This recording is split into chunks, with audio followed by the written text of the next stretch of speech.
محمدا رسول الله. Assalamualaikum warahmatullahi wabarakatuh.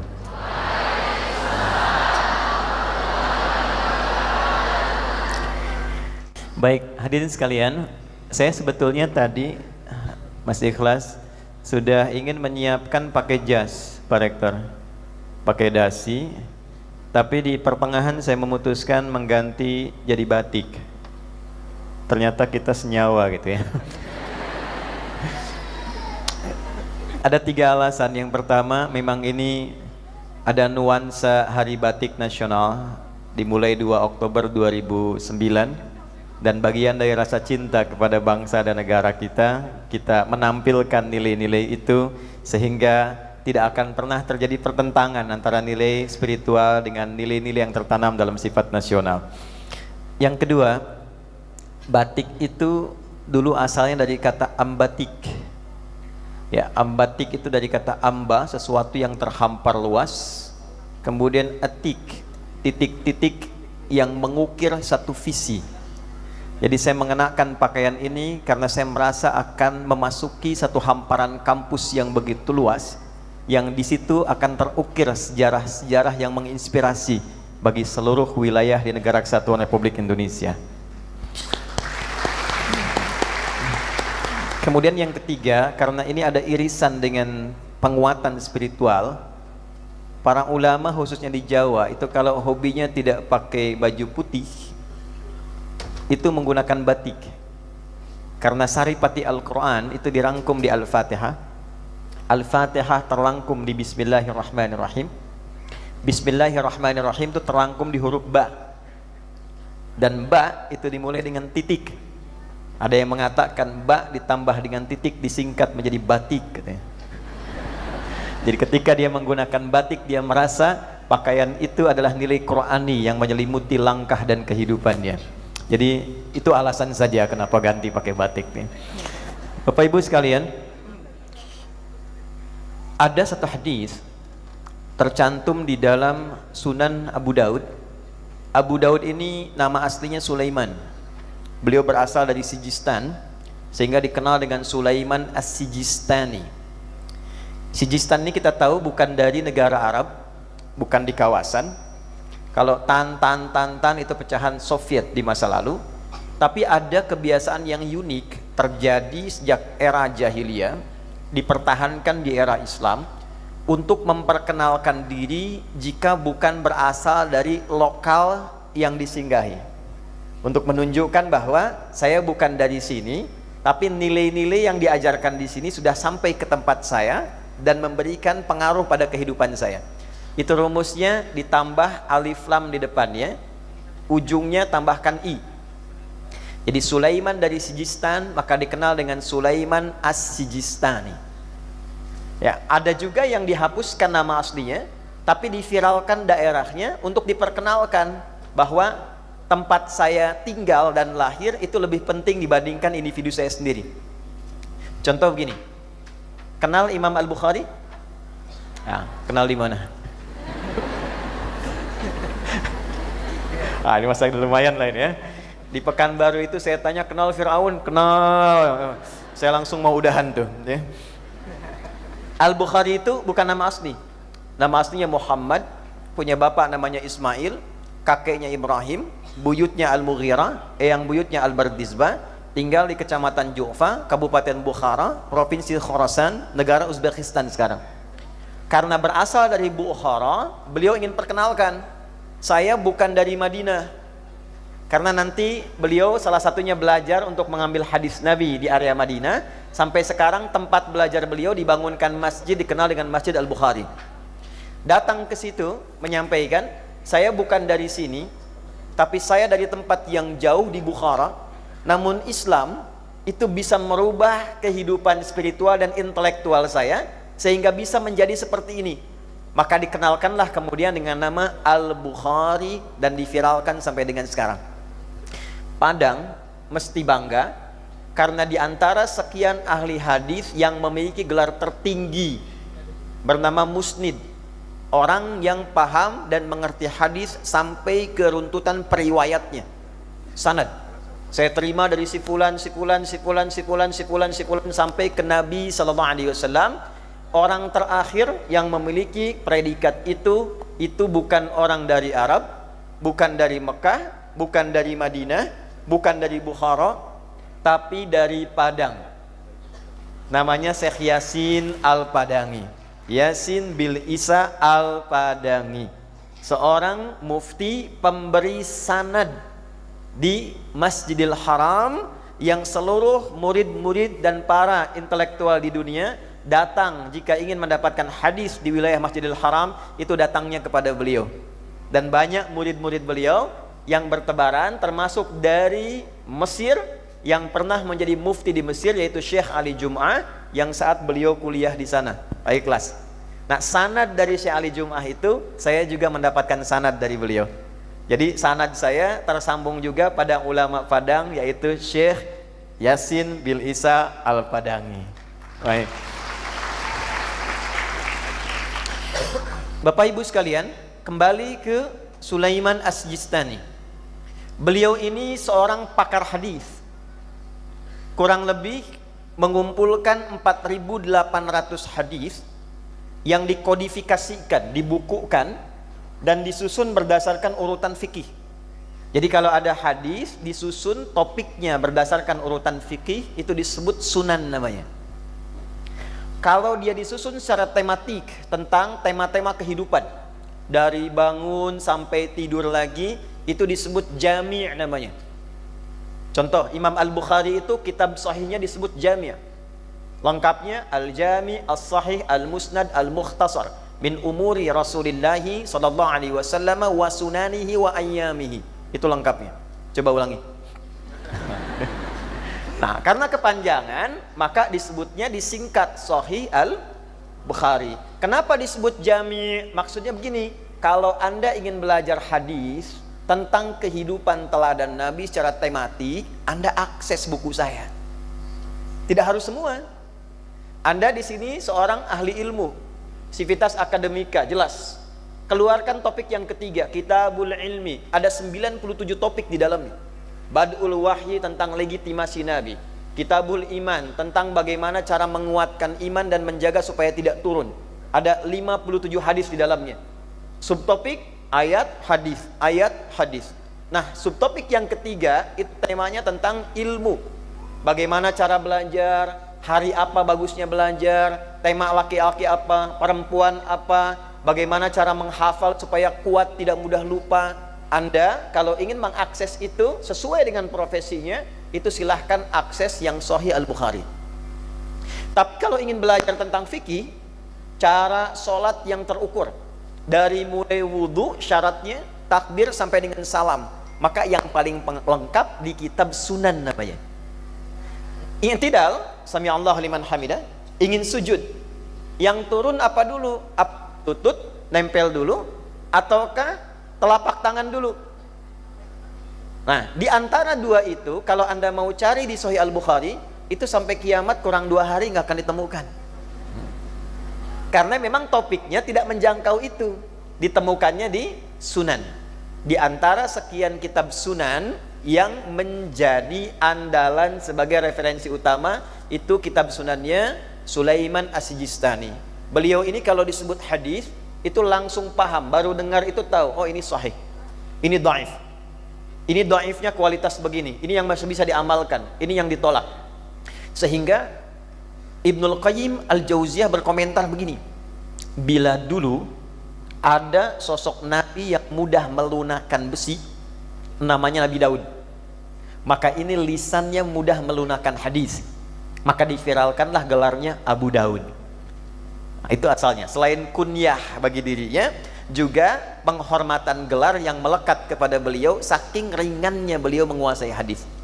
Di dalam Sunan Abu Daud ini ada salah satu hadis yang kualitasnya sahih, sanadnya tersambung pada sahabat Abu Hurairah radhiyallahu taala anhu.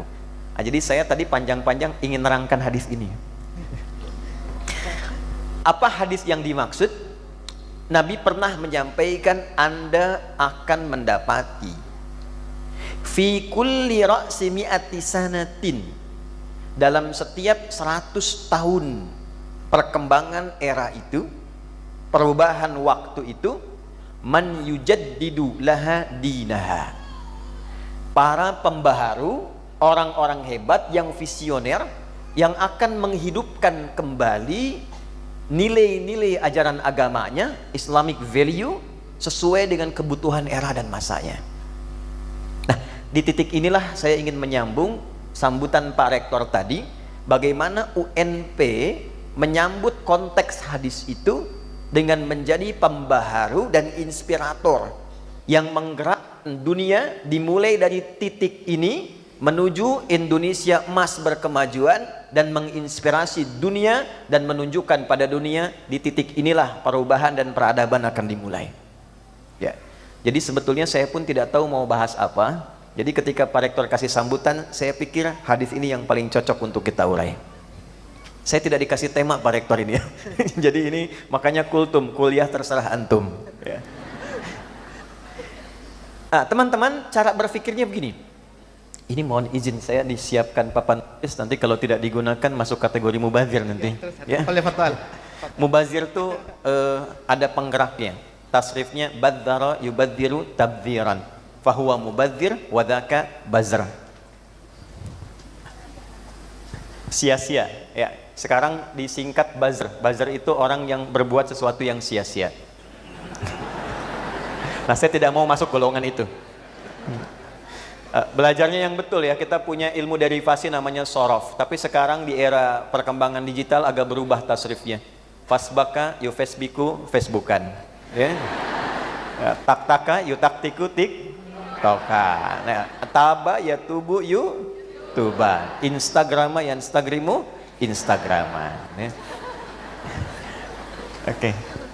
Kita definisikan dulu ya supaya jelas cara berpikirnya. Jadi saya lebih senang kita memahami sesuatu dibanding sekedar menghafalkannya.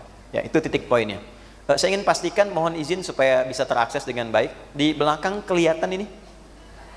Ya, baik, terima kasih. Mahasiswi UNP imannya sangat tinggi, belum saya tulis sudah kelihatan.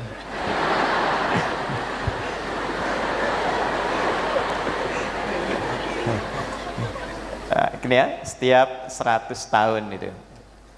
Nanti kita definisikan dengan an yang kita turunkan dari sini. Bagaimana cara mengukur dan mengetahuinya? Ada sebagian di antara para begawan pengetahuan kita, para ulama, yang mencoba menarik garisnya era pasca kenabian. Dihitung dari Khulafaur Rasyidin, ditarik 100 tahun ketemu Umar bin Abdul Aziz, tarik lagi 100 tahun ketemu Imam Syafi'i, terus demikian. Tapi ada satu rumus yang cukup menarik. Sebab kalau kita menghitung seperti itu, hitungannya belum tentu sampai di era kita.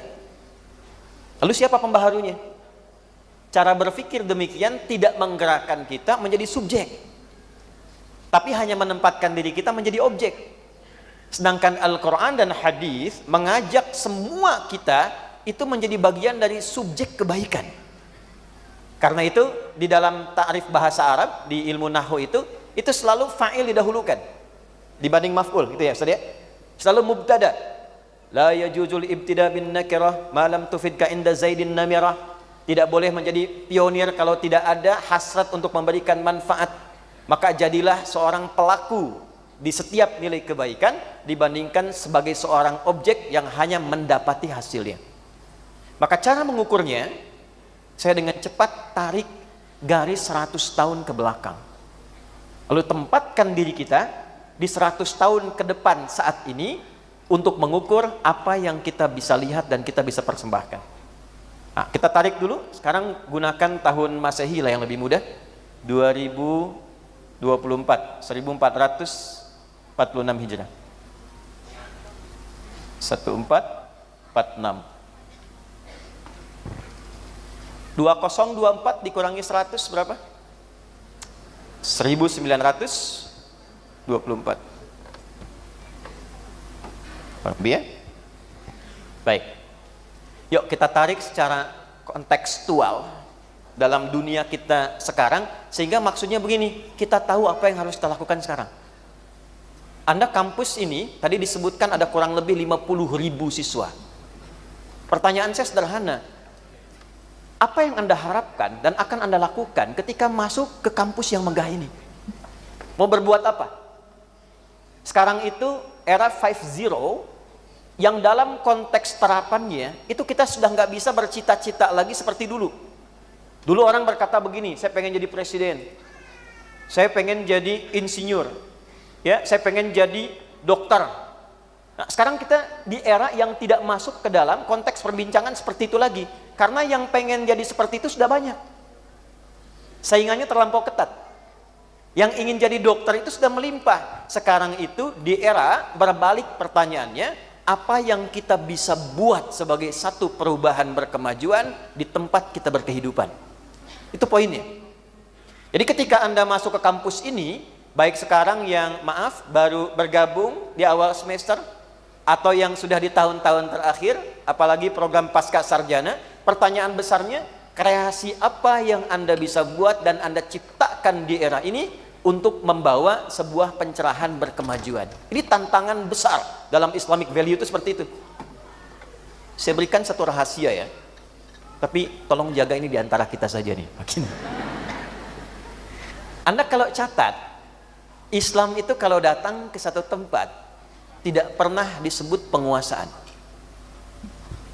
Belanda datang ke Nusantara disebut penjajahan Belanda. Jepang datang, penjajahan Jepang. Romawi mengekspansi, tapi Islam memperkenalkan sesuatu yang baru. Disebut dengan Fatah namanya. Sampai ada suratnya di Al-Quran, surah ke-48. Inna fatahna laka fatham mubina. Apa artinya Fatah? 1 juta? Saya serius? 2 juta? Ya. Ya. Apa artinya? Membuka atau menaklukkan? Ya, kurang tepat. Kemenangan, ya. Ini luar biasa pencari 2 juta ini. Ya. Ya, waktunya habis. Fatah itu asalnya bukan penaklukan, bukan kemenangan. Fatah itu asalnya membuka 3 hal. 1, kebaikan. 2, kesuksesan. 3, kebahagiaan. Itu asalnya. Jadi kenapa disebut Fatah? Karena Islam itu dan pemeluknya, siapapun yang mengaku muslim, ditempatkan dimanapun, dia harus bisa membuka ruang-ruang kebaikan yang mengantarkan ia pada kesuksesan dan kebahagiaan. Itu kuncinya.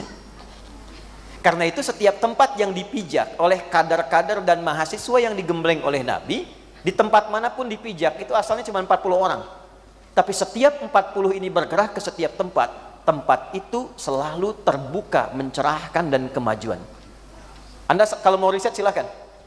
Setiap tempat yang dipijak oleh alumni pendidikan Nabi, di tempat yang tidak semegah ini, nama tempatnya Darul Arqam, lokasinya itu di Bukit Sofa. Tempatnya sederhana, yang belajar cuma 40 orang, dikenal dengan As-Sabiqunal Awwalun. Yang milenial seperti Anda, ada yang ke-17 masuk Islamnya, namanya Arqam bin Abi Arqam, diajak oleh sahabat Utsman bin Affan. Semua sahabat ini, 1/40-nya berpijak dimanapun, itu selalu membuka pintu ruang kebaikan dan seluruhnya sukses tanpa kecuali. Ada yang jadi pebisnis. Abdurrahman bin Auf, itu modalnya cuma pakaian. 3 tahun jadi orang terkaya di Madinah. Waktu kami dianugerahi honoris causa, itu saya hitung valuasinya saat Nabi meninggal, itu hartanya kurang lebih 14.000 triliun. Ada hitungan bahkan yang menghitung sampai 74.000 triliun. Jadi beliau menempati karir kesuksesan terkaya di urutan ketiga paling puncak. Kan orang kaya itu ada 3. 1 kaya, yang kedua kaya banget, yang ketiga kebangetan kayanya. Nah ini nomor 3 nih, paling tinggi. Nah jadi yang mau saya katakan, ini tarik ke nuansa seperti ini, terus kita kompaksikan dengan era kita sekarang. Semangat apa yang kita dapatkan dari sini untuk membuat sebuah perubahan yang berarti di era ini? Yuk, tarik ke Indonesia. Kita nggak usah jauh-jauh bahas ke Arab dan sebagainya. Di tempat kita saja. Dan nanti tokohnya ternyata, ya, itu adalah orang Bukit Tinggi, orang Sumbar, tokoh utamanya. Saya mau tanya sebentar, di tahun 1900-an sampai 1924 ke atas, 1928, momen apa yang paling dikenang? Sumpah? Baik, tanggal berapa? 28 Oktober tahun 1928. 4 tahun setelah ini kan? Dimulainya dari tahun berapa persiapannya? Berapa lagi? Teman-teman, yuk kita agak dalami sedikit ya. Saya kalau membahas tentang sejarah itu saya telusuri sampai ke titiknya. Saya sampai ke Belanda, saya ngajar di Den Haag, kemudian ke Utrecht, ke Delft, saya cari tempat Snokhogronje, lalu saya duduki kantor VOC 20 menit. Kita pernah diduduki oleh VOC, kita duduki balik tuh 20 menit ya. Dan itu luar biasa. Itu cuma sebagian kecil nih, dari tiang ini ke tiang itu kantor VOC ke belakang.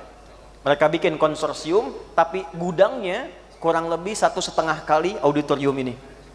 Ditempatkan di sebuah kanal, kanalnya nyambung ke 13 provinsi di Belanda dan langsung nyambung ke Samudra Hindia. Jadi kalau ngambil rempah-rempah dari Sumbar, itu diteruskan langsung masuk Samudra Hindia, itu langsung parkirnya di depan gudangnya VOC.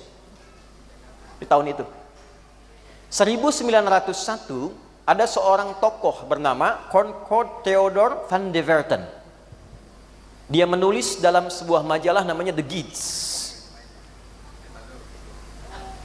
ya. Dan ini punya akses langsung ke ratu kerajaan.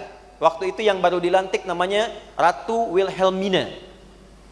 Beliau menulis seluruh petualangan Belanda pada saat itu di wilayah yang disebut dengan Hindia atau Bumi Putra itu ternyata, mohon maaf, menyisakan luka yang sangat pedih, menyengsarakan masyarakatnya, sehingga harus didorong adanya politik balas budi untuk menunjukkan kesan bahwa kerajaan Belanda itu tetap memberikan perhatian untuk kemakmuran seluruh wilayah yang dikuasainya. Maka diusulkanlah apa yang disebut dengan etik ke politik, atau kita kenal dengan politik etis. 1900, ini ditulis di 1889, direspon 1900 oleh Ratu Wilhelmina, dikeluarkan tahun 1901. Di dalamnya ada 3 kebijakan, saya agak cepat, tidak saya urutkan dengan detail. Ada 3 kebijakan dari politik etis ini, yang 3 inilah akan merubah peradaban kita dan kelak juga melahirkan kampus-kampus besar seperti UNP ini. Saya mau tanya, nggak usah buka Google, nggak usah googling. Yang 3 ini apa? Angkat tangan cepat. 1, 2, ada? 1, 2, ya? Betul. Irigasi, imigrasi, 1 lagi? Edukasi. Pak Surya tolong catat ya, amplopnya nanti 1 ya, Mbak yang di sini. Baik. Saya akan fokus ke 1 bagian, ternyata yang 2 gagal. Irigasi gagal karena konsep pengairan yang tadinya diminta untuk menata wilayah-wilayah di Bumi Putra supaya perkebunannya dan persawahannya mengalir baik, ternyata disentralisasikan di kebun-kebun Belanda saja. Ternyata korupsi sudah ada dari sejak dulu itu. Ya. 2, imigrasi yang tadinya rancangnya Jawa supaya tidak terlampau padat disebar ke Sumatera dan Kalimantan, ternyata dibawanya ke area kebun Belanda lagi. Maka dihentikanlah 2 proyek yang pertama itu, difokuskanlah pada sifat edukatifnya. Di edukasi itulah saat dibuka, kemudian digerakkan anak-anak Bumi Putra untuk mendapatkan akses belajar sampai dengan ke Belanda. Sehingga di tahun 1922, saya lompat cepat, kurang lebih sudah ada 75.000 anak Bumi Putra belajar di sekolah dasar Belanda. 6.500 yang sudah lulus dalam kualifikasi sarjana, dan yang bergerak ke Belanda pada saat itu untuk menemukan ruang baru perubahan, namanya orang yang sangat melegenda, ahli di bidang koperasi dan kerakyatan, berasal dari Bukit Tinggi, yaitu yang kita hormati Bapak Muhammad Hatta. Maka beliau membuat satu perhimpunan, ya, yang merespon perhimpunan yang dibuat oleh Budi Utomo di tahun 1908. Itu asalnya dari Fakultas Kedokteran Stovia, 20 Mei 1908. Jadi anak-anak Fakultas Kedokteran, Anda punya peran dalam membangun bangsa kelak, ya, karena Anda inisiator pertama nanti yang mendirikan perhimpunan mahasiswa pada masa itu.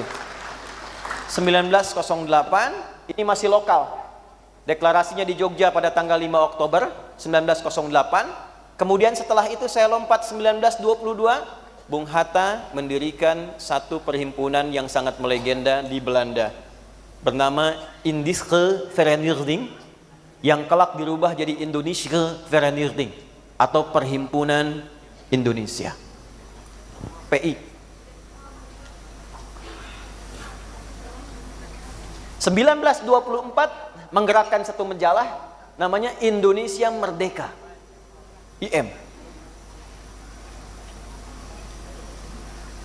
Digerakkan dari sini, menghimpun semua Yong, anak-anak muda dihimpun, para pelajar senusantara, digerakkan jadi satu. Secara singkat, deklarasi itu terjadi 4 tahun kemudian. Ya, 1928, persiapan dari tanggal 26 sampai dengan tanggal 28 Oktober dideklarasikan.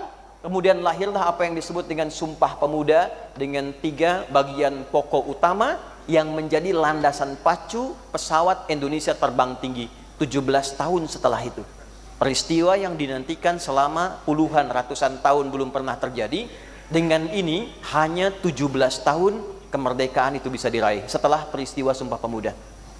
28 Oktober 1928 ditambah 17 jadi berapa? 1945. Jadi yang mereka buat di tahun 1924 itu landasan pacu yang mengantarkan pada kemerdekaan. Tokohnya siapa? Ya Anda ini. Saya, kita. Kalau kita kembalikan ke hadis Nabi, setelah 100 tahun ada yang memperbarui itu lagi. Ada yang menghidupkan semangat itu untuk mengisi nilai-nilai kebaikan sesuai dengan eranya. Jadi kalau kita riset secara akademis, 100 tahun kemudian di era kita sekarang, cara kita mengisi itu bagaimana? Dan sekarang, disadari atau tidak, bulannya sama. Bulan apa sekarang? Oktober. Tahunnya 2024. Jadi Anda mahasiswa yang baru masuk, kuliah 4 tahun di S1, S2-nya, S3-nya, Anda punya misi. Kalau dulu 4 tahun landasan 1924 ke 1928, maka dari UNP direncanakan dasar pijakan Indonesia emas ke depan menuju 2028 sebagai landasan pacunya. Challenge saya kepada Anda, bisa nggak kita siapkan dari sekarang, dimulai dari UNP saat kampus lain belum bergerak. Ketika kampus lain turun ke jalan, Anda menyiapkan sebuah konsep mencerahkan berkemajuan untuk membangun Indonesia emas berperadaban. Dibuatlah oleh Pak Rektor dan stafnya visi UNP 4 tahun ke depan, mencetak mahasiswanya seperti ini. 17 tahun setelah itu diraih Indonesia emas 2024 tambah 4 2028 tambah 17 2045. Saya tanya pada Anda, Indonesia emas itu harapannya tahun berapa?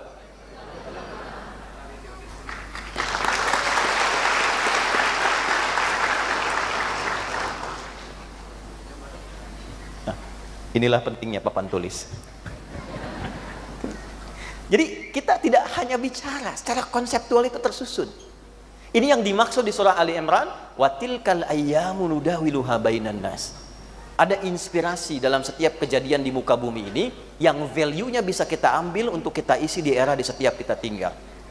Nah, sekarang pertanyaan besarnya, kalau kita ingin sambut anugerah waktu, era dan tanggal yang diberikan ini, bagaimana cara kita memulainya? Nah, di titik inilah kemudian baru kita akan mulai tausiahnya. Jadi yang tadi mohon izin baru muqaddimah. Izin Ustaz ya, harus saya mulai sekarang nih. Baik, atau cukup sampai di sini? Baik, yuk kita mulai teman-teman sekalian. Saya masuk ke dunia kampus ya. Apa yang bisa dipersembahkan di dunia kampus? Seperti apa? Islamic value memberikan sebuah catatan dan peran yang penting untuk mendorong kita menjadi pribadi intelektual yang hebat sehingga berpengaruh dan sukses di setiap zamannya. Itu poin yang ingin kita turunkan. Sebelumnya saya ingin sampaikan sejenak, apakah Uraian saya terlampau cepat? Tidak ya? Baik. Kalau gitu saya jaga ritmenya sampai di sini. Kalau terlampau cepat, Anda boleh angkat tangan, saya langsung berhenti dan tutup salam ya. Oke, yuk kita mulai. Kita mulai dari undang-undang kita dulu supaya selalu ada sinergitas antara undang-undang ya dengan nilai-nilai agama yang tercantum di dalamnya. Tolong catat kalimat ini. Di Indonesia itu negara yang sangat unik. Anda tidak akan pernah dapatkan konsep ini di negara manapun. Ambil contoh gini. Amerika hebat gak? Kuat gak? Pertanyaannya, pernah gak ke Amerika? Enggak kan? Saya kurang lebih 2 tahun lalu di Amerika, di Desember 2022. And when I was there in America, I visited DC, Washington DC, and visited National Mall, you see. Jadi kita pernah kunjungi Amerika, saya datang ke DC, Washington DC, saya ngajar di Boston sebentar, ke New York, terus ke DC. Di DC ini ada satu hal yang sangat unik. Ada namanya National Mall. Semua miniatur kehidupan dan sejarah Amerika serta penjaga negara Amerika itu bisa diakses oleh semua kalangan, ada di situ. Jadi petanya itu kurang lebih gini. Di sini ada Capitol, DPR-nya. Di sini ada White House, POTUS di sini. Ya, Presiden Amerika. Di sini ada Tugu, teman-teman. Tugunya kecil gini. Di sini diikuti oleh bendera-bendera federal di seluruh wilayah Amerika. Ini lapangan luas. Harapannya begini, kalau di sini anggota parlemennya punya perbedaan pendapat dan menarik ke kepentingan masing-masing, ketika keluar dari sini melihat lagi Tugu Persatuan ini. Semua keputusan di Dewan harus sesuai dengan nafas dan kepentingan semua wilayah federal di Amerika. Jika POTUS, Presiden Amerika, punya kepentingan sendiri, keluar dari White House, dia melihat ini lagi, dia merasa kepentingannya harus sesuai dengan kepentingan Amerika. Dan ini dikontrol secara sistem oleh masyarakat. Masyarakat boleh akses ke sini.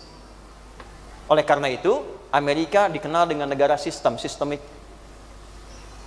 Jadi Anda mau buat apapun, sepanjang tidak mengganggu sistem, itu boleh. Mau mabuk, silahkan, tapi jangan ganggu sistem. Ya, mau narkoba, silahkan, tapi jangan ganggu sistem. Mau membunuh, jangan. Tapi punya senjata, boleh, asal tidak ganggu sistem. Ketika mengganggu sistem, baru dieksekusi. Itu sistemik. Karena itu jangan salah, pembunuhan banyak, kriminalitas banyak. Ya, daerah zombie di Amerika sampai sekarang itu banyak. Tapi secara sistem terlihat seperti kuat. Bung Karno berangkat ke sana, ditemani dengan delegasi dan anggota-anggota yang luar biasa. Kemudian saya percepat ya akses informasinya.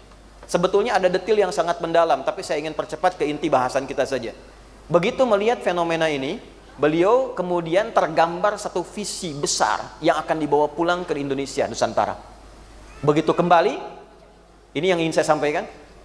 Beliau tetapkan ingin membuat sebuah monumen yang lebih tinggi dibandingkan dengan Amerika. Dan di atasnya diberi hiasan yang tidak didapatkan di Amerika.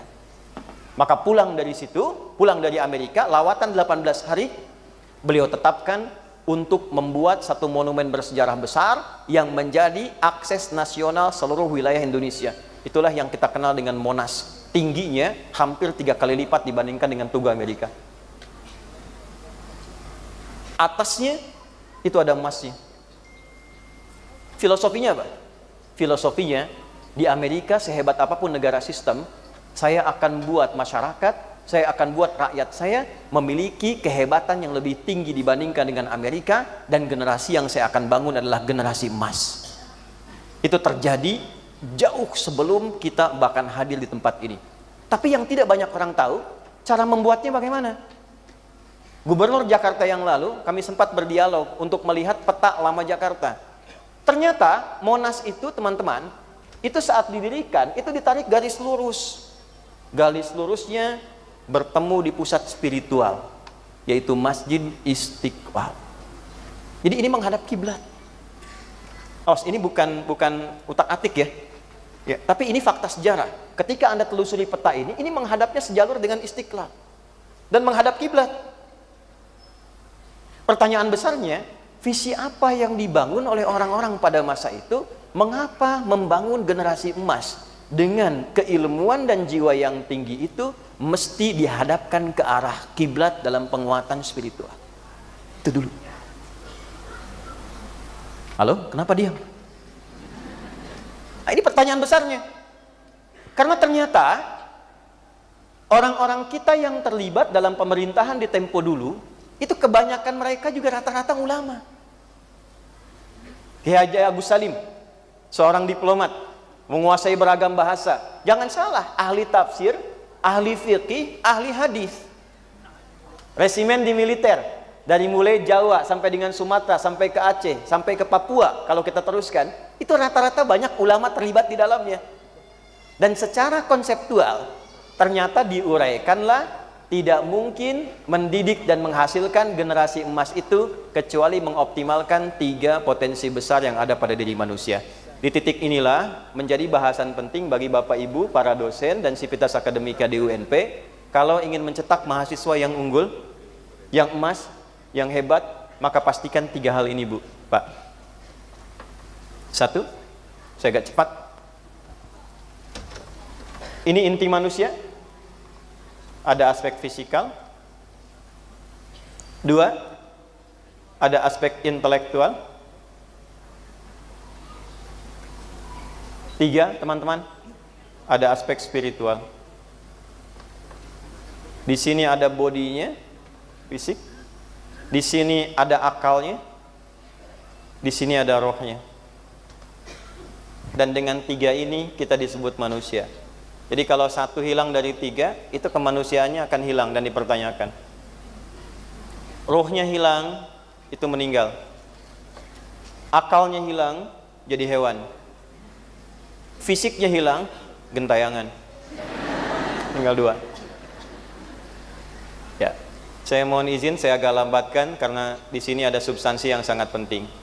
Kalau ingin jadi orang hebat, unggul, mencapai apapun seperti yang ingin diharapkan, maka pastikan 3 ini terdidik dengan baik.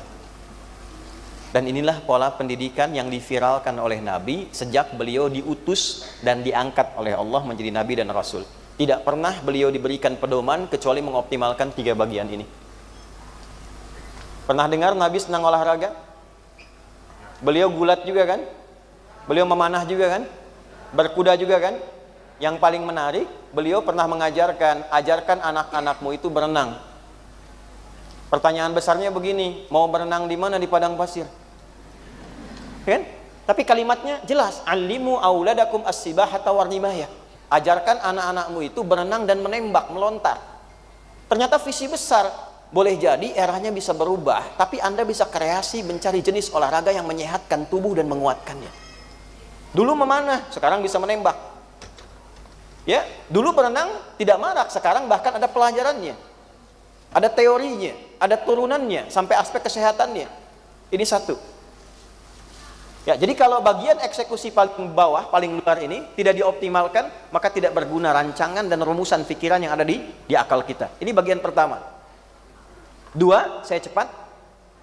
Bagian terluar ini, teman-teman sekalian, Bapak dan Ibu, ini akan ringan kerjanya kalau bagian kedua itu kita kuatkan, yang ini. Akal. Semakin banyak ilmunya, semakin ringan tugas fisiknya. Semakin pintar otaknya, semakin ringan kerja tubuh bagian luarnya. Ya. S1 dengan S2. Kalau melamar kerja itu, tempat kerja yang paling nyamannya yang S1 atau S2?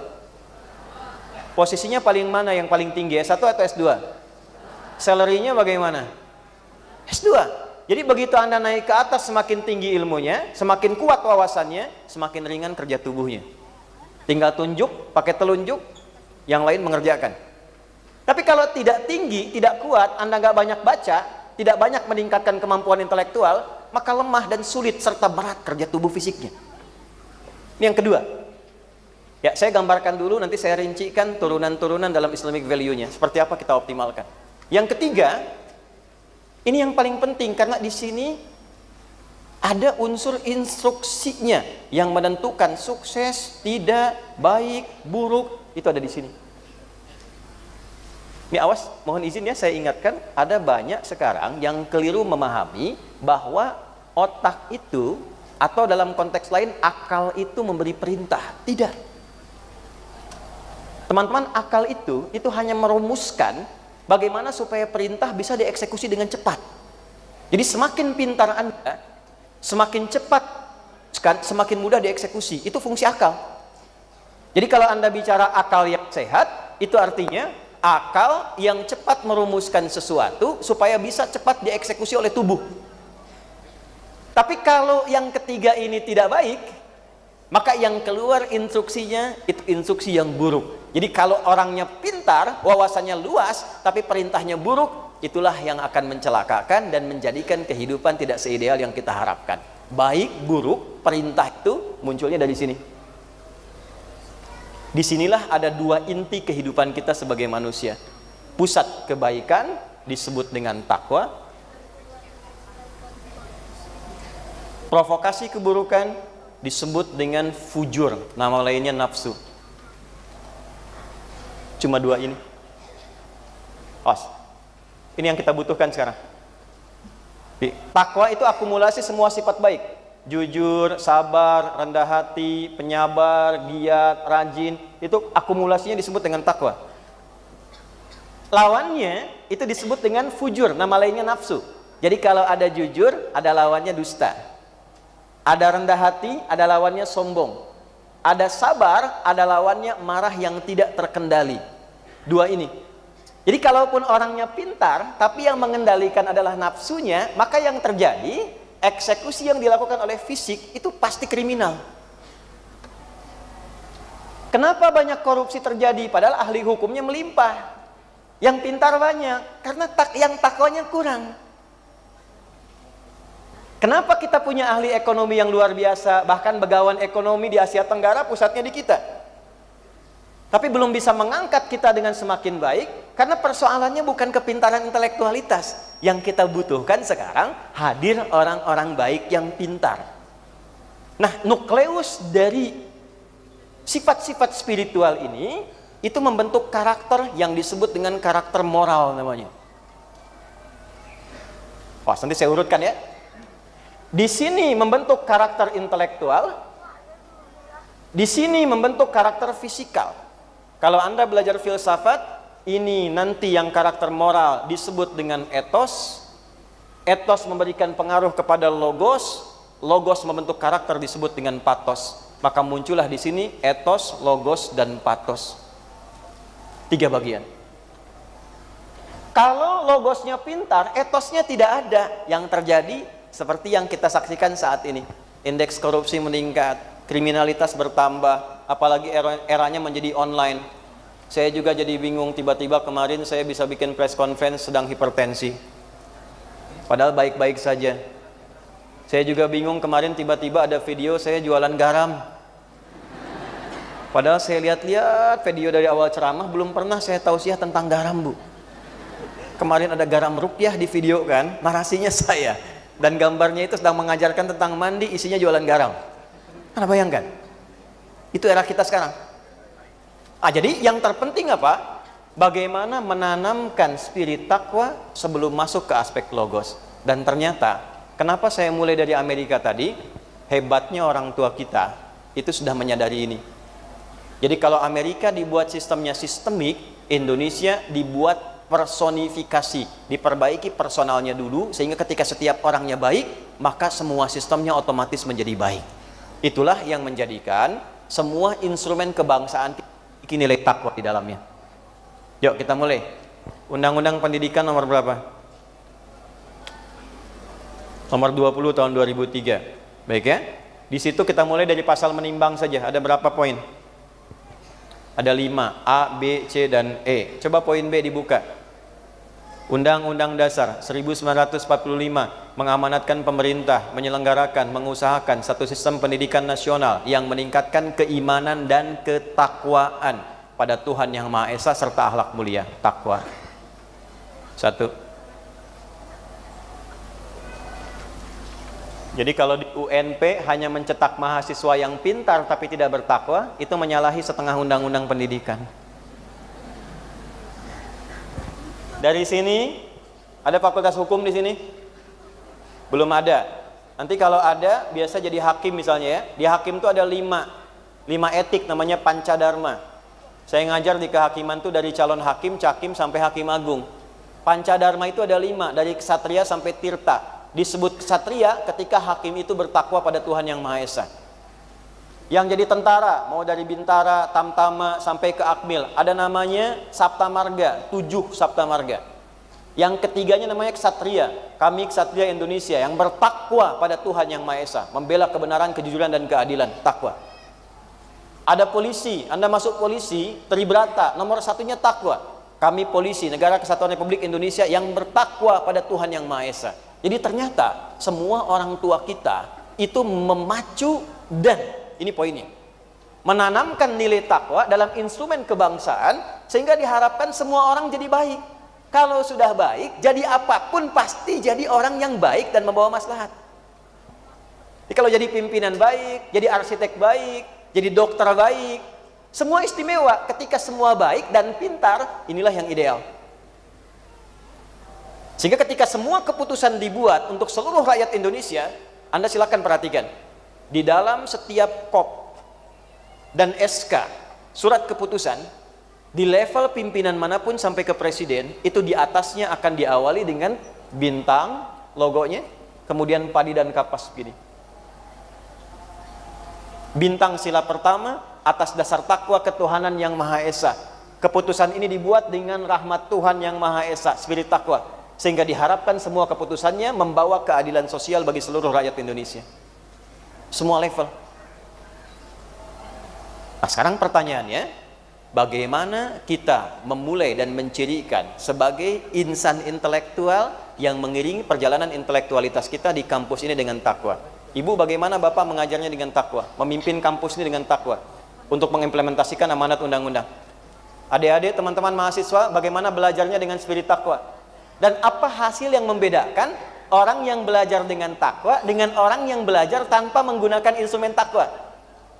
Saya sudah riset itu, Pak Rektor. Kami membuka sekolah, Bu, Pak, dari mulai usia anak 3 tahun dan dididik sampai S3. Dari 3 tahun sampai S3. Dan hal pertama yang dilakukan menanamkan nilai takwa. Jadi anak-anak kami kelas 3 itu, usia 3 tahun itu salamannya saya sudah beda. Masuk KB, PG, playground, sampai ke TK 4 tahun, itu wajib ayahnya antar, ibunya antar dengan profesinya. Misal yang tentara, yang polisi, yang pejabat, kalau lulus, ya, karena kami hanya terima 40 orang. 1000 yang daftar kita terima 40 orang. Nanti diantar, anaknya bisikan, Bu, anak TK membisikkan pada ayahnya yang akan bekerja, dikatakan, ayah, doakan aku di sini mudah belajar ya. Tolong ayah cari yang halal, jangan cari yang haram supaya aku mudah belajarnya. Dibisikkan di telinganya, dipegang dengan kedua tangannya, tangan ayahnya, dicium ke hidung dan keningnya. Tidak ada satupun orang tua mengantar kecuali memeluk dan menangis saat kembali dari situ. TK selesai 5 juz, SD 30 juz, diwisuda di Mekah, di Madinah, baru kemudian masuk pesantren selama 6 tahun. Ini kita optimalkan secara fisik sesuai usianya. Mereka bukan hanya yang berkuda memanah, ada yang menembak, ada yang terjun, ada yang macam-macam. Intelektualitasnya diajarkan tingkat tinggi, spiritualitasnya dijaga. Dari jam 3 sudah bangun, baru selesai jam 9 malam. Anda tahu apa yang terjadi? Ternyata meningkat kecerdasannya sesuai riset yang terjadi di London, dibuat oleh orang Maroko. Ternyata 3 kali lipat dibanding orang biasa. Diberi apapun, itu pahamnya cepat, Pak Rektor. Baru digambarkan seperti ini, itu langsung bisa dieksekusi. Baru diajarkan, itu hitungannya sangat ringan sekali. Ya, hitungan menit sampai jam. Diajarkan apapun cepat mereka. Mau hafalan cepat, diberi pemahaman cepat. Apa rahasia di balik itu? Nah, ini yang mau saya turunkan. Jadi saya ingin memberikan satu substansi di pertemuan pagi hari ini. Bagaimana caranya kita belajar dan mengajar di kampus yang besar ini, supaya ketika keluar, wisuda, semuanya sehat, intelektualitasnya bagus, dan spiritualnya kuat. Inilah manusia paripurna yang punya visi sampai 2045. Sekarang, mari kita urutkan poin-poinnya, hasilnya seperti apa, stepnya bagaimana. Teman-teman, mohon izin pendekatan, saya punya koleksi Bible, saya punya Yang Talmud versi lama saya juga pernah punya, gitu ya. Tapi saya tidak melihat yang selengkap Al-Quran. Jadi saya mau coba dulu bawa value, Islamic value dari Al-Quran, karena di sini dibuktikan oleh zaman sepanjang perjalanan kehidupan. Ya, saya beri gambaran gini dulu. Nabi diutusnya di mana? Tempatnya di mana? Mekah, oke. Quran turunnya di mana? Teman-teman jangan lupa ya, yang jurusan sejarah nih. Saat itu Mekah itu seperti sekarang atau jauh berbeda? Tempatnya lembah, belum ada peradaban. Maaf, gersang, tidak ditemukan sumber air. Oke? Tapi Anda jangan lupa, dia diapit oleh Romawi dan Persia. Sekalipun dua negara hebat ini adik kuasa tidak pernah menjajah dan menyentuh wilayah itu. Romawi punya imperium, Persia punya kekaisaran. Pertanyaan saya, kenapa Nabi tidak lahir dan diutus di Romawi atau Persia? Kenapa Qurannya kok turunnya di Mekah? Ternyata salah satu riset menunjukkan supaya orang ke depan tidak mengklaim bahwa pantas umat Islam itu maju di era itu karena turunnya di Romawi, karena berkembangnya di Persia. Maka Allah ingin tunjukkan orang yang membawa value keislaman dengan nilai Quran terapkan hidupnya, itu akan merubah kehidupan dan tempat dia berkehidupan melampaui masa-masa yang pernah dipijak oleh manusia di muka bumi. Setelah belajar kurang lebih selama 23 tahun, mereka berpijak kemanapun, membuka sebuah negara menjadi peradaban, memiliki peradaban yang sangat luar biasa. Teman-teman, 40 tahun dari tempat yang terbelakang, kemanapun mereka berpetualang, itu bisa membuka keadaan dengan lebih baik. Nah, ini yang mau saya tunjukkan. Saya mau keluarkan beberapa ayat dan saya challenge, saya ingin lihat 4 tahun kemudian apa yang bisa dihasilkan dari UNP yang mahasiswa, dosen dan perangkat sivitas akademikanya hadir memenuhi auditorium ini. Itu poinnya. Ya. Yuk, satu kita mulai. Quran surah ke-58 di ayat yang ke-11. Ya, Anda perlu catat saja, tapi tidak perlu dilihat supaya mempercepat. Ini pelajaran dasar bagi semua insan kampus. Jadi kalau Anda nggak terapkan ini, apalagi Anda seorang muslim yang beriman, maka dipertanyakan nilai keislamannya. Ya ayyuhalladzina amanu, hei semua orang yang telah mengklaim dirinya beriman. Oke, saya tanya balik ya, kita beriman tidak? Beriman? Sekarang saya dalami sedikit ya. Ya, harfu nida, linida'il qarib wal mutawassit wal ba'id. Paham? Tidak. Ya, huruf untuk memanggil, alat digunakan untuk memanggil dengan semua jangkauan objek dan jauh, dekat, menengah, dan jauh, disebutkan sebanyak 360 kali dalam Al-Quran setidaknya. Ayyuha disebutkan 150 kali dalam Al-Quran. Ayyunya munada, objek panggilan berfungsi untuk menguatkan hukum, haknya tanbih berfungsi untuk mengingatkan. Alladzina isim mausul bentuknya jam'ul jama' disebutkan 1080 kali dalam Al-Quran, mencakup semua tanpa kecuali. Kalau kita gabungkan dengan amanu, tafsirnya begini: hei semua yang mengklaim beriman, siapapun Anda, apakah laki-laki, perempuan, besar, kecil, tua, muda, dengan profesi apapun, tarik ke kampus ini. Dari mulai izin Pak Rektor, dari rektor sampai dengan ke mahasiswa, sampai semua insan kampus, sepanjang Anda mengaku beriman, kata Allah. Perhatikan ayatnya. Idza qila lakum, jika dikatakan, diviralkan, diperintahkan kepada Anda, tafassahu fil majalis, luaskan, lapangkan, nyamankan.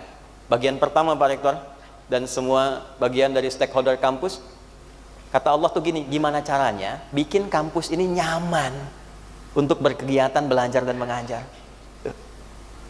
Kalau orang sudah nyaman mengajar itu enak. Kalau Anda nyaman belajar itu enak. Sehebat apapun dosennya, tapi Anda nggak nyaman belajarnya, nggak akan enak. Jadi bagian pertama yang diberikan oleh nilai Quran ketika kita membuat sebuah desain pendidikan, gimana caranya nyaman belajar. Sehingga mahasiswa akan bertanya begini, kapan lagi kita belajar lagi ya? Kapan kita masuk kampus lagi ya? Kami bikin di pesantren Bu, Pak. Pesantren itu kan biasanya pengennya pulang kan? Ya. Kemarin saya tanya anak-anak untuk mengecek saja, siapa yang pengen pulang? Gak ada yang angkat tangan. Saya bawa ke satu tempat, kalau kebetulan ada orang tua, ya, nggak boleh ngobrol, nggak boleh ketemu karena resikonya pulang selain waktunya bertemu. Tiba-tiba ada satu ayah bersamaan di lokasi itu. Saya panggil anaknya, itu ayah kan? Iya. Tapi Nanda tidak boleh menyapa, nggak boleh ngobrol, nggak boleh menemui beliau. Kalau tidak pulang, siap Ustaz. Kenal nggak bapak itu? Tidak. Gimana caranya ketika nanti suasana libur semester itu, mahasiswa nanya, kangen belajar nih, kapan lagi masuk kampus? Nah itu bagian pertama yang dihadirkan oleh Quran. Auckland bisa buat itu. New Zealand itu di antara tempat di dunia ini yang anak-anak dari kecil sampai bertanya pada orang tuanya, Mami, kapan kita sekolah lagi? Aku pengen masuk kelas. Itu anak TK sudah seperti itu. Ya, SMP kelas 3 baru dapat PR. Di kita anak TK sudah manasik gitu ya, luar biasa tuh. Ini satu dulu nih. Betul ya? Ya, balik dulu nih, balik ya. Yang penting satu nyaman dulu. Setelah itu apa? Majalis. Jamak dari kata majlis. Apa itu majlis? Angkat tangan, angkat tangan. Mahasiswa angkat tangan. Ya. Perkumpulan, apa lagi? Ya, apa lagi? Ya, baik. Belakang. Berkumpul, bagus, ya. Ya, tempat duduk, bagus, ya. Baik, sudah, itu saja. Baik, jawabannya sudah bagus. Belum ada yang dapat amplopnya. Baik. Amplopnya masih 4, tenang aja, baru 1 ya. Teman-teman, majlis itu asalnya bukan tempat duduk. Memang dia berasal dari kata jalasa. Jalasa yajlisu. Jalasa itu asalnya bukan duduk. Jalasa itu berpindah dari tempat yang rendah ke tinggi. Lawannya qa'ada, berpindah dari tempat yang tinggi ke rendah. Jadi kalau sedang saya berdiri, kemudian Pak Ikhlas mengatakan, Ustadz silahkan duduk, itu orang Arab fasih akan mengatakan begini, Ustadz tafaddal uq'ud, pindah dari tinggi ke rendah. Karena itu orang yang nggak bisa sholat berdiri diminta oleh Quran silahkan duduk, posisi tinggi ke rendah. Quran surah 4 An-Nisa ayat 103, fa idza qadaytumus sholata fadhkurullaha qiyaman wa qu'udan, bukan julusan. Tapi kalau Anda di bawah, saya katakan ukhti tafaddal ijlisi. Saudariku silakan pindah ke tempat yang lebih tinggi, duduk naik ke sofa, itu ijlis. Tempatnya yang tinggi ke rendah disebut maq'ad, orang pensiun itu disebut taqa'ada karena berhenti aktivitas istirahat duduk. Tapi kalau Anda menempati tempat yang naikkan posisi Anda dari rendah ke tinggi disebut majlis. Jamaknya majalis.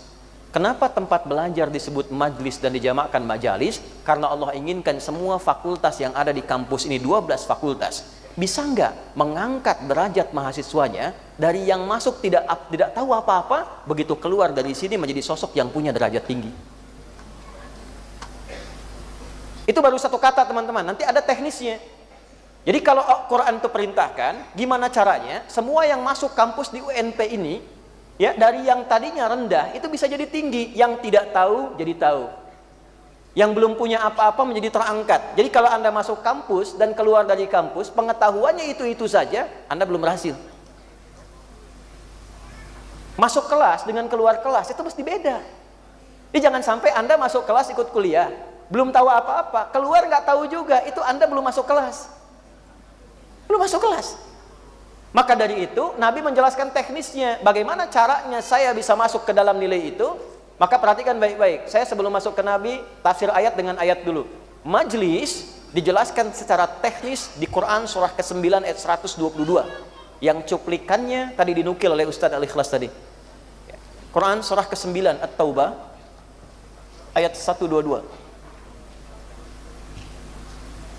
Jika Anda mempraktekkan ini, dosen yang mengajar, Anda mahasiswa yang belajar, mempraktekkan ini, diniatkan mempraktekkan ini, kemudian maaf, sesuai ajalnya misalnya meninggal sedang mempraktekkan ini, status Anda langsung syahid fi sabilillah.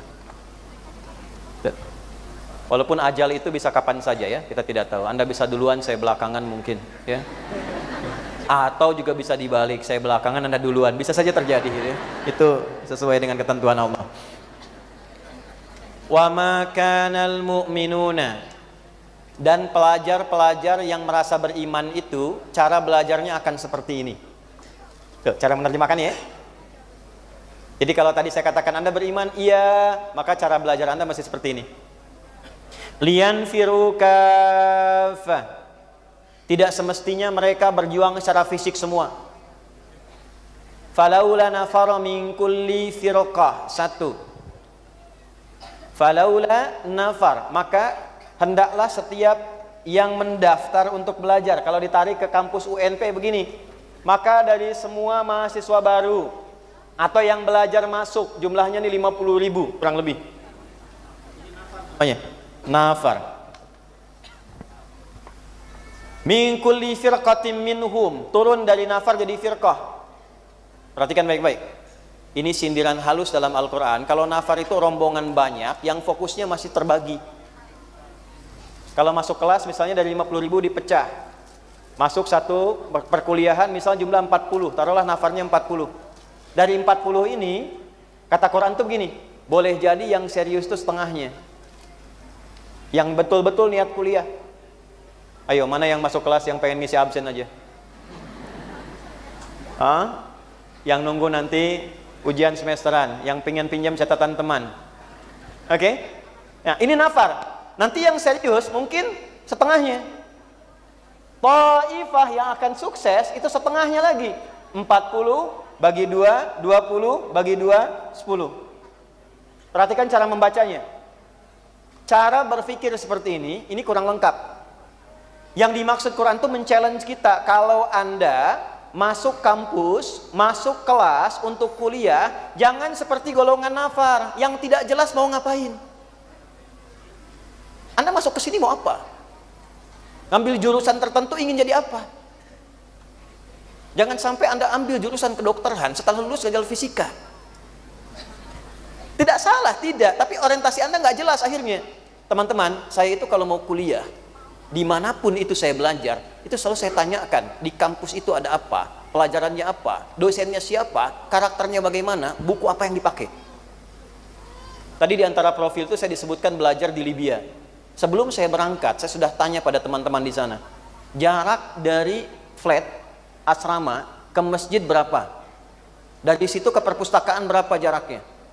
Di perpustakaan ada berapa lokal? Buku-bukunya apa saja? Ke kelas berapa jaraknya? Ke rumah makan berapa jaraknya? Jam berapa masuk, jam berapa istirahat? Itu sebelum berangkat saya sudah petakan. Saya bangun jam sekian, jarak kamar ke masjid 500 meter. Saya berangkat jam sekian, begitu selesai musim dingin, saya harus segera ke rumah makan, makan jam sekian, saya dengan mandi dan sebagainya, saya berangkat ke kelas, jadi orang pertama masuk kelas. Pilih tempat paling depan. Bukan duduk di kelas bangku deretan belakang. Di dalam kelas penuh dengan obrolan, itu kan? Nggak tahu arahnya mau kemana. Di perpustakaan ada apa? Ini 4 ruangan. 1, ini yang lokalnya Quran, referensi umum. 2, ini untuk referensi disertasi dengan tesis. Atasnya bagian apa? Itu saya sampai tahu di mana buku tertentu sampai raknya urutannya di mana. Sekarang saya tanya Anda, masuk ke ruang kampus besar ini, sudah nggak Anda ukur mau jadi apa untuk ke depan? Apa yang Anda siapkan? Mengapa ngambil jurusan itu? Mengapa ngambil cita-cita itu? Kontribusi apa yang akan Anda berikan pada negara ini ketika Anda lulus? Nah, pikirannya harus sampai ke sana dan kita diajak untuk masuk ke dalam bagian itu. Jadi jangan menyimpulkan begini, kayaknya itu bukan saya. Masuk dalam golongan itu. Kalau sudah masuk, bagaimana cara belajarnya? Liyatafaqahu. Kalimat Ustaz Al-Ikhlas tadi. Ya, perhatikan teman-teman. Ada darasa, ada ta'allama, ada tafaqaha, itu beda. Darasa itu belajar ringan. Kalau Quran itu baru baca qiraati, iqra, yang tidak menuntut Anda paham, itu darasa. Karena itu sekolah SD disebut madrasah karena belajarnya ringan-ringan. Baca Qurannya pakai iqra gitu kan? A fata a, gitu kan? Fa fata fa, lam doma u lu, apa lu, kan? Dan nggak dituntut paham. Coba anak SD kan, ini ibu Budi, ini bapak Budi, ini anak Budi. Tapi kan nggak pernah dijelaskan Budi itu siapa. tinggalnya di mana, profesinya apa, karena memang tidak dituntut itu, yang penting dia bisa baca. Nah, Anda sudah tidak di level itu lagi. Anda itu jamiah yang wawasannya universal, ilmunya luas, banyak, maka cara belajarnya pun sudah nggak bisa darosa lagi. Ta'allama cuma formalitas, dapat info. Yang penting Anda tahu isinya apa. Nih masuk kelas, yang penting tahu pelajarannya apa, rangkum itu, lulus ujian, selesai. Itu ta'allama. Tafaqaha enggak? Dari kata fikih artinya paham. Setiap kalimat yang mau diajarkan dosen mesti paham. Jadi kalau Anda mau masuk ke dalam golongan orang sukses dan kita bikin rencana 4 tahun kemudian menuju generasi emas, maka saya mohon 50.000 mahasiswa yang belajar di sini, tolong pastikan ketika Anda masuk kelas mesti ada perbedaan ketika Anda keluar dari kelas. Masuk tidak paham, keluar Anda mesti paham. Jangan biarkan ada satu kalimat pun dari pengajaran yang tidak Anda pahami terbawa sampai Anda keluar dari kelas. Paham? Terakhir, waliyunziru qaumahum idza raja'u ilaihim. Setelah itu, silahkan kalau sudah selesai sukses balik ke kampung masing-masing. Yang dari Kabupaten 50 Koto balik sana. Dari Harau ke Harau, Payakumbuh ke Payakumbuh. Ya, semua menyebar ke daerah masing-masing untuk membangun daerahnya. Karena itu saya sarankan kalau mau belajar kuliah nanti pas KKN ya, edukasi masyarakatnya yang dibutuhkan daerah Anda apa, itu yang Anda tekuni. Masuk UNP, balik lagi, bangun daerah masing-masing. Itu amanat Quran. Waliyunziru qaumahum idza raja'u ilaihim la'allahum yahdharun. Balik ke daerah masing-masing, bangun kotanya supaya mendapat pencerahan yang sama. Istilah itu sekarang digunakan dengan nama zonasi atau glokalisasi. Yuk bikin gerakan glokalisasi. Masa 50.000 ini nggak ada yang bisa bikin aplikasi? Teman-teman berangkat di Kabupaten 50 Koto yang ada dari sana, bikin aplikasi. UMKM-nya hidupkan di situ, pelayanan masyarakatnya, intelektualnya. Jadi kalau mau klik yang jualan beras dari situ saja, yang kain dari situ saja, yang lontong dari ampium tadi yang baru dicobain dari situ. Kalau nggak ada dari situ, baru dari luar. Kalau ini kita bisa bikin di Sumatera Barat, yang kuliah di UNP atau yang dari luar Sumatera Barat keluar dari sini membawa gerakan ini, maka akan semakin mudah tapak kaki Indonesia Emas itu kita bijakkan di seluruh wilayah Kesatuan Negara Republik Indonesia. Dan sumbernya dari Universitas Negeri Padang. Ya, tolong buat, kan suka ada buku catatan ya? Ya, tolong masing-masing ini saya sarankan mahasiswa-mahasiswi punya buku catatan. Jangan yang sekarang, bikin minimal 5 tahun depan. 5 tahun dari sekarang berarti 2029. Tolong tuliskan 2029 saya sudah menjadi ini dan ini yang akan saya kerjakan. 1, 2, 3, 4, 5. Terakhir, tolong kuasai bahasa. Saya ulangi, kuasai apa? Bahasa. Saya tidak mau di sini teman-teman cuma satu bahasa saja. Ya, bahasa Indonesia, bahasa Padang atau bahasa Minang ya, lokal. Ambil. Kalau saya boleh saran, bahasa Inggris itu sudah wajib. Ya, saya belajar loh. Saya dari sejak masuk pesantren itu sudah belajar. Saya belajar bahasa Jepang. Saya ngajar di Jepang. Watashi wa Indonesia no adi desu. Kami buka sekolah pertama di Jepang, sekolah Islam pertama di Saitama. Bulan depan kami buka. Saya belajar bahasa Prancis tuh, beliau dari Prancis dulu tuh. Ya, comment ça va? Ça va bien? Bonjour. Saya belajar bahasa Filipin, Tagalog. Komastake, mabuti, belajar. Ya teman-teman, bahasa Arab saya belajar. كيف حالك يا أستاذ؟ بخير؟ الحمد لله تمام. ما شاء الله في جمع كبير يعني هنا ما شاء الله عرفتك يجتمعون. والله الحمد لله كثير. لا أتمنى أن يكون إن شاء الله هؤلاء يعني الفعاليون. أتمنى ذلك. ندعو الله تعالى إن أستاذ إن شاء الله. جميل إن شاء الله. Baik. Nah, teman-teman belajar. Kalau Anda tidak belajar, kuasai bahasa Anda tertinggal. Saya ngajar di Spolwan. Spolwan mencetak polisi wanita. Sekarang setiap yang muslimahnya menghafal Quran. Calon polisi masa depan. Angkatan 55 itu punya kode setiap satunya itu satu halaman Quran. Kalau mereka kumpul itu reuni 30 juz Al-Quran. Sekarang angkatan 56.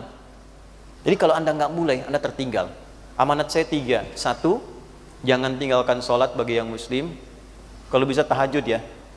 Kalau Anda IPK pengen 4, sholatnya cuma 5 waktu ya, sama yang lain juga begitu. Ya, 5 waktu juga.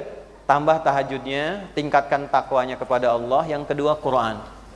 Saya tidak tahu kalau di UNP, tapi kalau di UPI sudah kami dampingi yang di Bandung. Itu mahasiswa yang masuk, ya kita dampingi, dan di UMRI, UMJ sudah berjalan MOU. Itu setiap yang masuk kemudian diberikan program dampingan menghafal Al-Quran. Diberikan bukunya 3 gratis, 1 paket, didampingi selama kuliah sampai wisuda. Diharapkan di wisuda sudah hafal 30 juz, dan dibuat kurikulum spesialisasi sesuai dengan jurusannya masing-masing.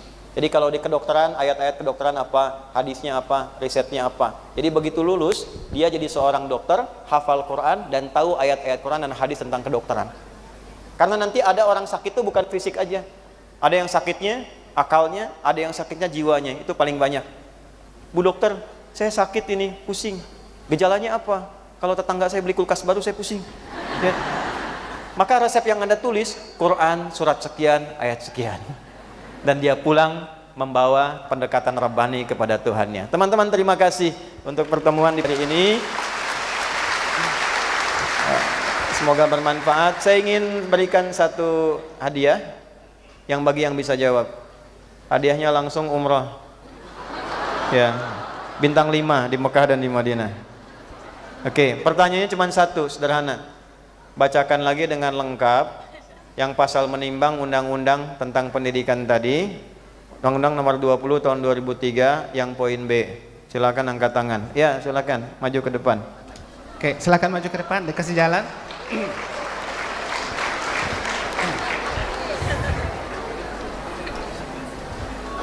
Perkenalkan, nama Anda siapa, di fakultas apa, jurusannya apa, kalau dari mahasiswi di sini.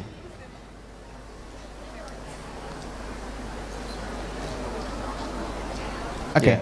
jangan lupa untuk perkenalkan diri. Ya, bismillahirrahmanirrahim. Assalamualaikum warahmatullahi wabarakatuh. Assalamualaikum warahmatullahi wabarakatuh. Perkenalkan, nama Karin Yulfiarti, dari jurusan Fisika 2017 sudah selesai, alhamdulillah Ustaz. Baik. Langsung Ustaz, Ya, langsung saja.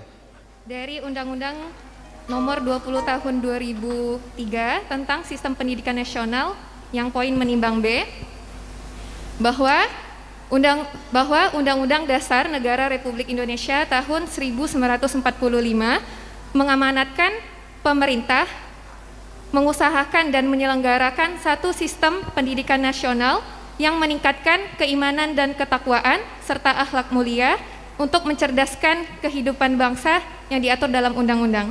Baik, berikan tepuk tangan semuanya. Anda masih kuliah atau sudah selesai? Alhamdulillah sudah selesai Ustaz. Sudah selesai, S1. Ya, Lanjut S2? Insya Allah sedang prepare Ustaz. Sedang prepare, mau di mana? Rencananya mau apply ke Saudi. Oh, Ya, di tapi Saudi. coba beberapa negara yang lain. Tapi Di sedang Saudi. prepare TOEFL. Di Saudi harus bisa, memang ada bahasa Inggris, tapi bahasa Arabnya juga ada Dia disiapkan. pakai bahasa Inggris Ustaz. Ya, yang di Jeddah kan? Yang di Dahran KFUPM. Di mana? Dahran. Oh, di Dahran. Ya. Baik. Yang di Dahran itu penentunya namanya Profesor Muhammad Rabi'ah. Baik ya, ada 10 kuota di dalamnya. Baik, nanti saya coba tanyakan kalau kira-kira bisa perempuan. Ini saya hubungkan.